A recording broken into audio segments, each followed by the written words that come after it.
Hi! Another week's gone by. I can't believe it.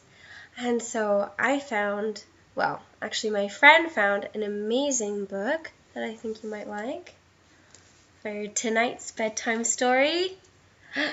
Miss Nelson is missing! Ooh. Okay, you guys ready? Okay. Miss Nelson is missing. By Harry Allard and James Marshall.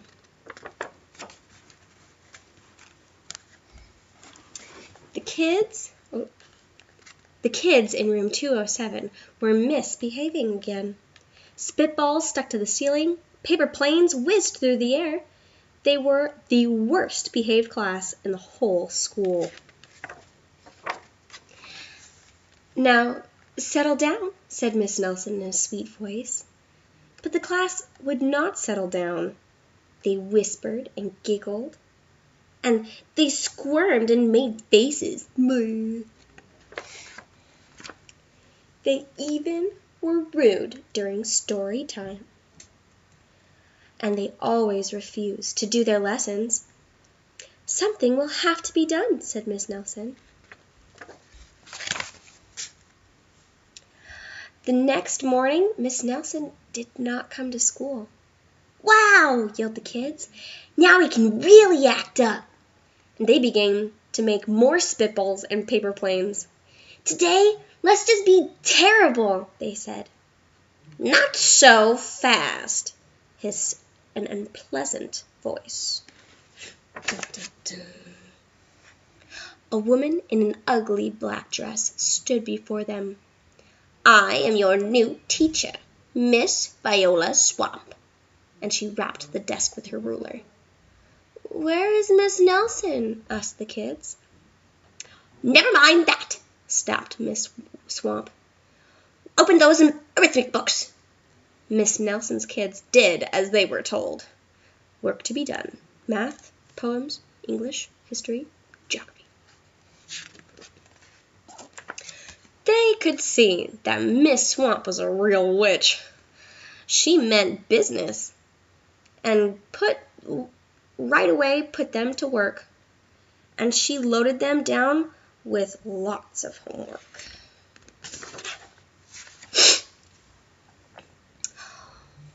"We'll have no story hour today," said Miss Swamp. "Keep your mouth shut," said Miss Swamp. "Sit perfectly still," said Miss Swamp.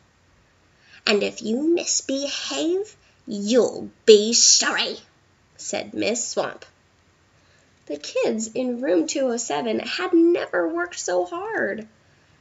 Days went by, and there was no sign of Miss Nelson.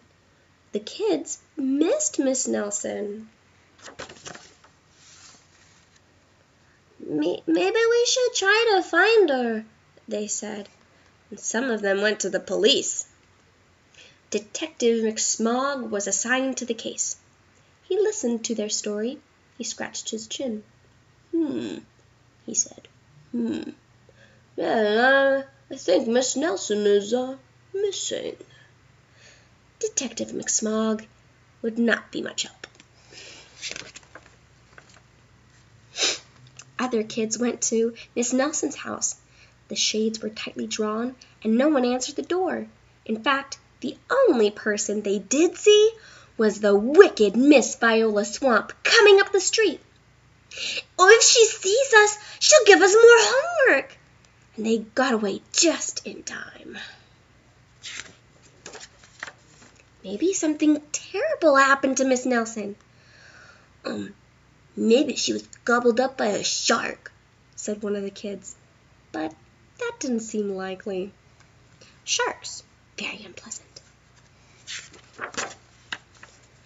"Well, maybe Miss Nelson went to Mars," said another kid. But that didn't seem likely either.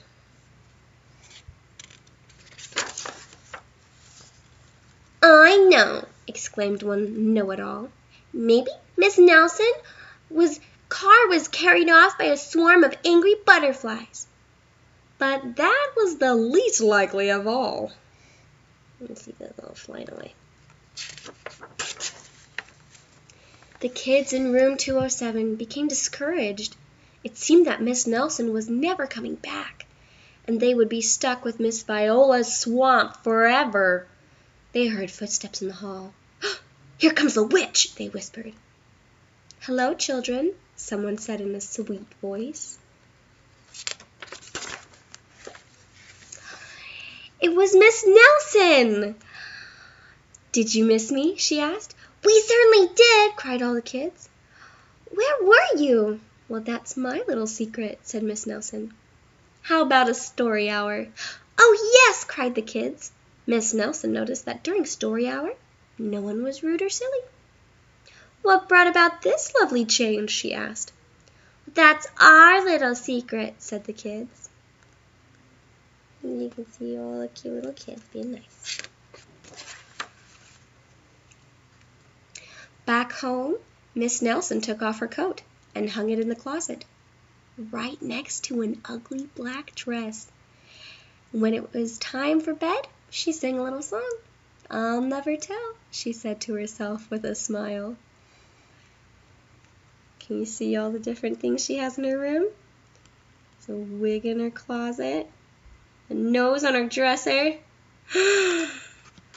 Not telling. Oh, P.S.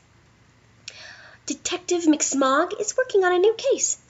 He is now looking for Miss Viola Swamp. Miss Viola Swamp.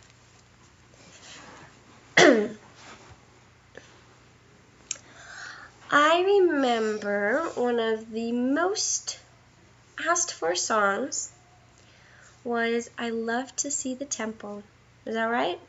Pretty sure Marquet asked me that a couple times. Okay. I have a little bit of a chest something, so it's going to be in a lower register than you're usually used to hearing me sing it.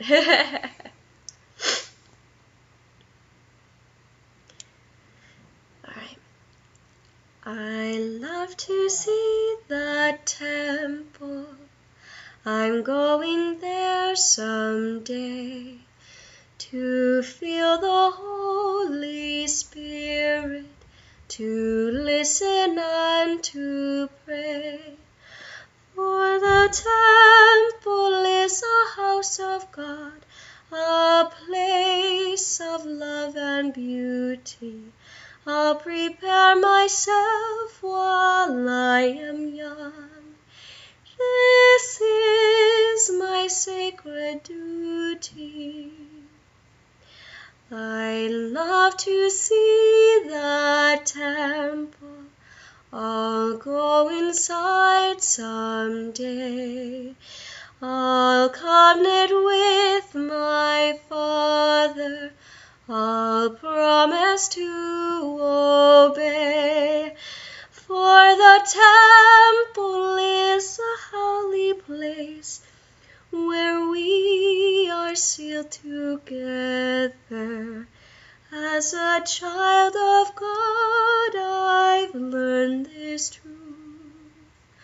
A family is forever. Good nighty night. I love you. Sleep tight. Mwah.